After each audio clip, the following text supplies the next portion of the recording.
ನನ್ನ ಅಧ್ಯಕ್ಷತೆಯಲ್ಲಿ ಸಿದ್ದರಾಮಯ್ಯನವರ ನಾಯಕತ್ವದಲ್ಲಿ 136 ಸೀಟ್ ಬಂದು ಈ ಬಡವರ ಕಲ್ಯಾಣಕ್ಕೋಸ್ಕರ ಅಧಿಕಾರ ನಡೆಸ್ತಾ ಇದ್ದೇವೆ. ನಿನ್ನ ಅಧ್ಯಕ್ಷತೆಯಲ್ಲಿ ಎಷ್ಟು ಬಂತು? 19 ಸೀಟ್ ಬಂತು. ಈಗ ಎರಡೇ ಸೀಟ್ ತಗೋಬಿಟ್ಟು ಬಿಜೆಪಿ ಅವರಿಗೆ ಬ್ಲಾಕ್ ಮೇಲ್ ಮಾಡಿ ಬಿಜೆಪಿ ಅವ್ರ ಜೊತೆ ಸೇರ್ಕೊಂಡು ಪಾಪ ಮಂತ್ರಿ ಆಗಿದ್ಯಾ, ಹಾಗೂ ಏನ್ ತೊಂದರೆ ಇಲ್ಲ. ಯಾಕೆ ನಿಮ್ಮ ಜಿ ಟಿ ದೇವೇಗೌಡ ನಿನ್ನ ಮಗ ಯಾಕೆ ಸ್ಟೇಟ್ಮೆಂಟ್ ಮಾಡಿದ್ರು ನಾವು ಪಾದಯಾತ್ರೆಗೆ ಹೋಗುದಿಲ್ಲ ಅಂತ?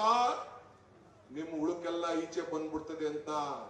ತಿರ್ಗಾ ಮೀಟಿಂಗ್ ಆದ್ಮೇಲೆ ತಿರ್ಗಾ ನೀನ್ ಯಾಕೆ ಪಾದಯಾತ್ರೆಗೆ ಹೆಜ್ಜೆ ಹಾಕಿ ಬರೀ ಸ್ಟೇಟ್ಮೆಂಟ್ ಕೊಟ್ಬಿಟ್ಟು ಓಡೋಯ್ತಾ ಇದೆಯೇ? ಯಾಕೆ ಓಡೋಯ್ತಾ ಇದೆಯೇ?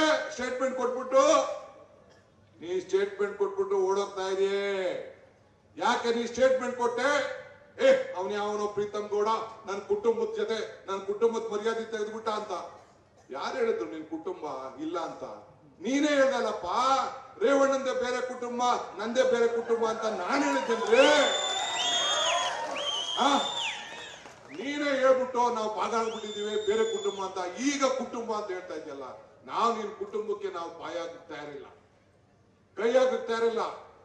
ಪತ್ರ ಬರ್ಸೋರು ಯಾರು? ಬಿಜೆಪಿ ಅವ್ರಿಗೆ ಟಿಕೆಟ್ ಕೊಡ್ಬೇಡ ಪ್ರಜ್ವಲ್ಗೆ ಅಂತ ನೀನೇ ಅಲ್ವನೇ ಎಲ್ಲ ಬರ್ಸಿಸ್ಬಿಟ್ಟು ದೇವರಾಜೇಗೌಡರ ಕೈಲಿ ನೀನೇ ಪತ್ರ ಬರ್ಸ್ಬಿಟ್ಟು ಟಿಕೆಟ್ ಕೊಡ್ಬೇಡ ಅಂತ ಹೇಳಿ ಯಾರ ನಮ್ಮ ಸ್ನೇಹಿತ ಹೇಳ್ತಾ ಇದ್ರು, ಏನ್ರಿ ನೀವೆಲ್ಲ ಅವ್ರನ್ನ ಮುಖ್ಯಮಂತ್ರಿ ಮಾಡಿದ್ರಿ ನಿಮ್ ಇದು ಮಾಡ್ತಾ ಇದ್ದಾರೆ ಅಂತ. ಅಯ್ಯೋ ಬುಡಯ್ಯ, ನನ್ನ ಚಲುವರಾಜನ ಮಾತು ಏನ್ ಬೇಕಾದ್ರೂ ಮಾತಾಡ್ಕೊಳ್ಳಿ.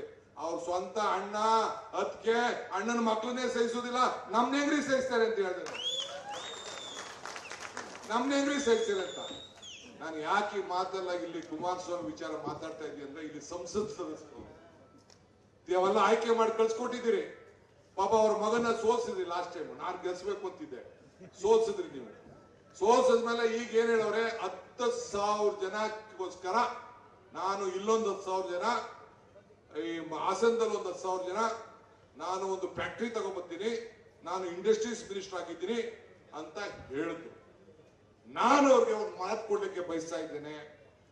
ನೀವು 10,000 ಜನ ಕೆಲಸ ಕೊಡುವಂತ ಫ್ಯಾಕ್ಟ್ರಿಗೆ ಈ ಚಲುವರಾಯ ಸ್ವಾಮಿ, ಈ ಡಿ ಕೆ ಶಿವಕುಮಾರ್ದು ಸಂಪೂರ್ಣವಾದಂತಹ ಸಹಕಾರ ನಿಮ್ಮ ಜೊತೆ ಈ ಬಡವರ ಕೆಲಸ ಕೊಡೋಕ್ಕೋಸ್ಕರ ನಮ್ದು ಭದ್ರವಾಗಿರ್ತದೆ ಅನ್ನೋ ಮಾತನ್ನ ಈ ಸಂದರ್ಭದಲ್ಲಿ ಈ ಪುಣ್ಯ ಭೂಮಿಲಿ ನಾನು ಹೇಳ್ತಾ ಇದ್ದೀನಿ.